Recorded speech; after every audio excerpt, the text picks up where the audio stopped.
Hello, I'm Avery. This is Online Income Network. In today's video, I'm going to be talking about some of the changes that happened to YouTube in the year 2020. Now, there was some good ones, and then there was some more questionable changes that happened in the year 2020 for YouTube.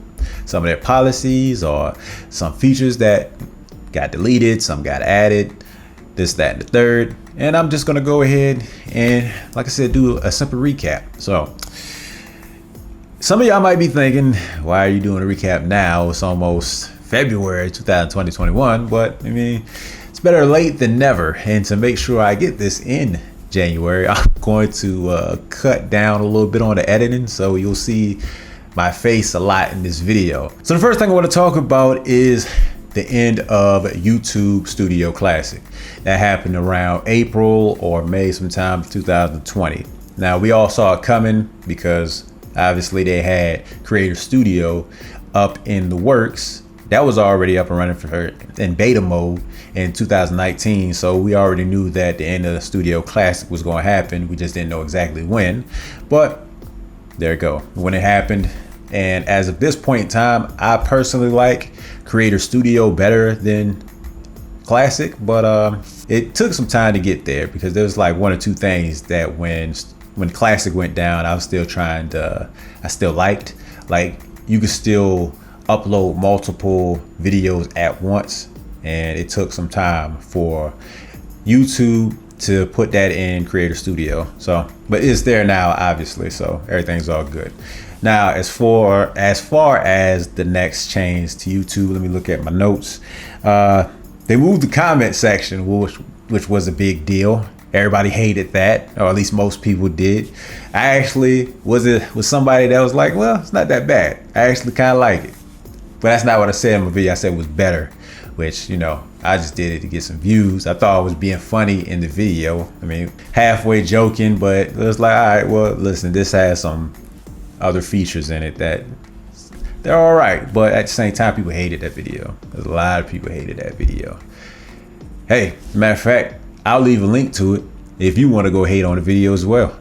The next one I want to talk about is the change to the customization tab.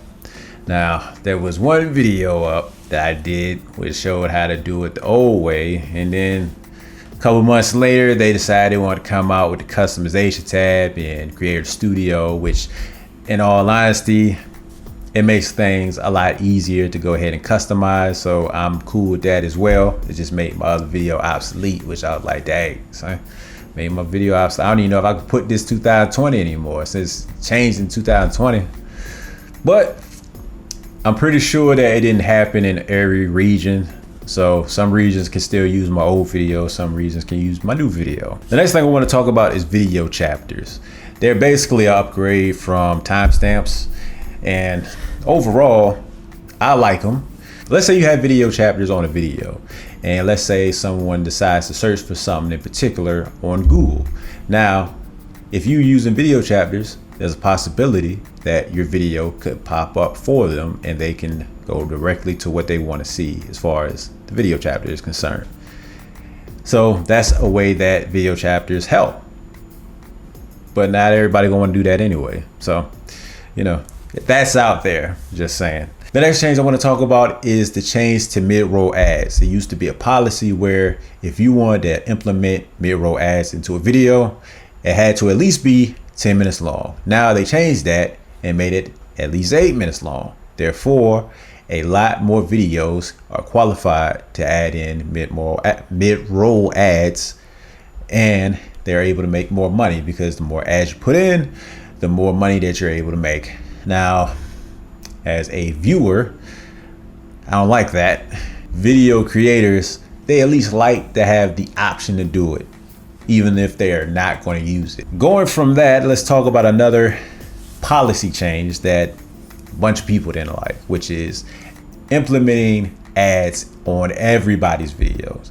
It used to be that people that were a part of YouTube partnership were the only people that were they're the only people that had ads, unless you were like somebody that's copywriting music or something like that. Then, you know, if you got some type of copyright situation, then they'll put ads on your video, even if you're not, you know, making any money. But that's a different situation. But if you're somebody that has original content 100% and you're just pushing your videos out, they wouldn't put ads on your stuff. Now they are. And like I said, nobody really likes that idea. None of the creators, and the viewers aren't getting anything out of it either. They're just seeing a bunch of ads, but YouTube's making money out of it.